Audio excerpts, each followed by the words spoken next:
Hey everybody, this is John Wood, and I am coming to you from East Rosebud Fly and Tackle in Billings, Montana, the rockinest fly shop in the universe. Today, in this video, I want to talk to you about indicators. In our last video, we talked about nymphing rigs, but those were all rigs without indicators.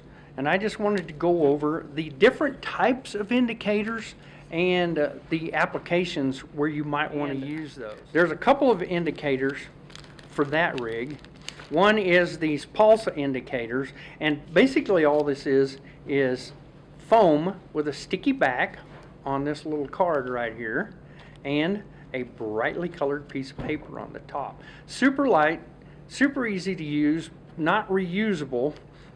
They're pretty inexpensive, and they're just to give you something, just that one little thing on the surface of the water to focus on, because a lot of nymph takes, especially when you're not using a lot of weight, you can't feel them very well. It's kind of an intuitive take. So this pulse indicator is a really good one. Another option for light free nymphing is my favorite, the New Zealand strike indicator, and it comes in a kit.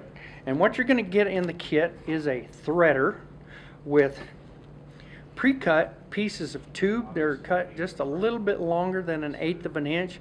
When you start cutting these to use them, don't get carried away and cut them very long. Just about 3/16 to 1/8 of an inch. And start it on the threader, cut it with your scissors, and then slide it up the tube. I like to keep a pair of scissors in my vest and just slide that right up that threader. Now to use that, we're going to take one of the pieces of yarn that came with the tool. These are wool. You always want to use wool because it does not absorb water. What I'm going to do is stick the leader through the gap in the end of the threading portion of that tool. Then I'm going to double it over and slide this tube up onto the leader. Now we've got the tube on the leader, and there's a little loop right there. Now I'm just going to take my piece of yarn, and when I'm doing a really light nymphing rig, I like it to be about 1/2 inch long.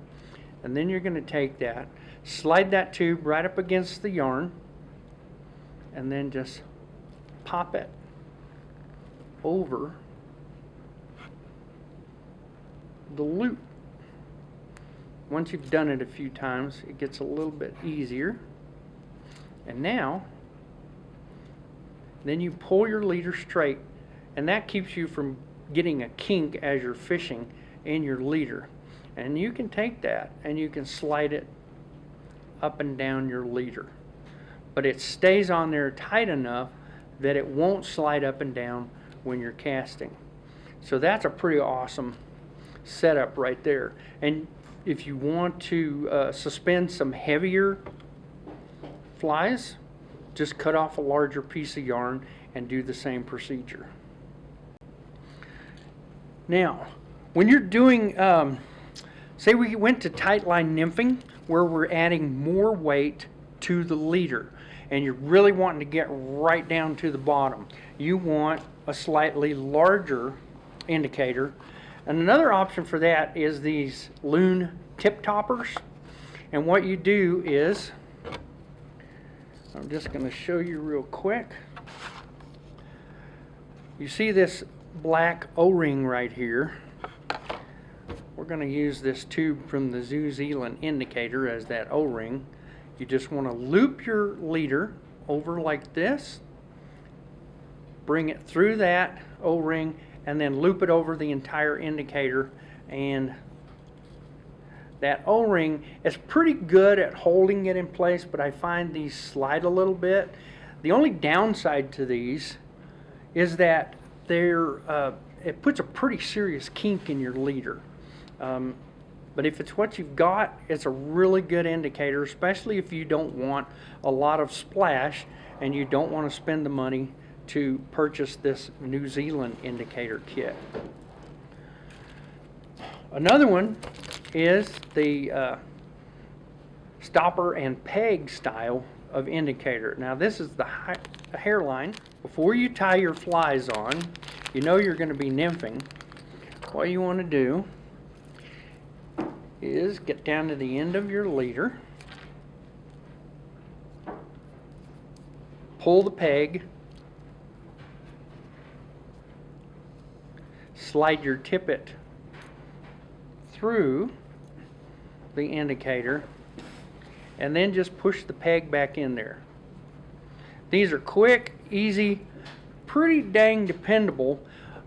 The only drawback with these is over time is that you need to push that peg in there pretty solidly, and this is going to end up swelling this hole at the top of the indicator.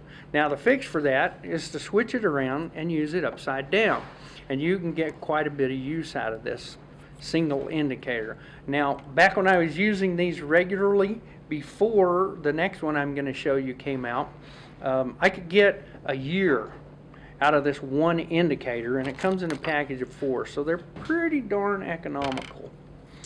But now I want to show you my #1 absolute favorite in indicators, and that is the airlock. Now this is a really cool system. In one of these packages you get 3 indicators, and they've got a threaded top with a split in it, and it's got a split right up there in the top. I hope you can see that.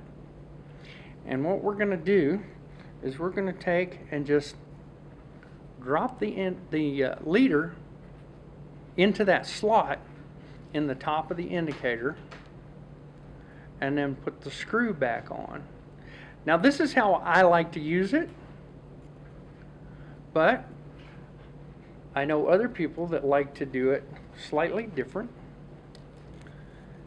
Is that's take this O-ring off before you put your indicator on there. Now the only reason I don't do that is because usually my fingers are cold, especially during the winter when I really like the Nymph, and I end up dropping that little O-ring gasket, and then what it is, it's a soft rubber.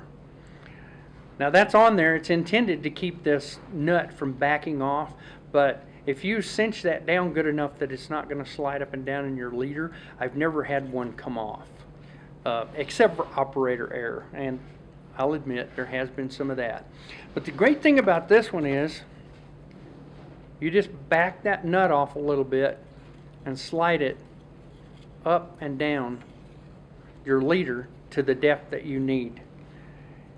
And when you're deep nymphing and you're trying to get on the bottom, what you want to do is just keep adjusting your depth about 6 inches at a time every time you make a cast. And you want to see this indicator just jiggle a little bit. All you've got to do is just slide it up, tighten it back down, make another cast, let it drift through your target area. Once you see that indicator starting to tick, you know that you're hitting the bottom. Now the difference between the tick that you see on the bottom and a fish taking sometimes is very subtle. It's something that you kind of learn to recognize over time, but for safety's sake, if your indicator moves, set the hook, reel that baby in and get it in the net. Hope this helped and it gave you a little bit of information on the indicators. Till next time, peace, love, and fry fishing, my friends.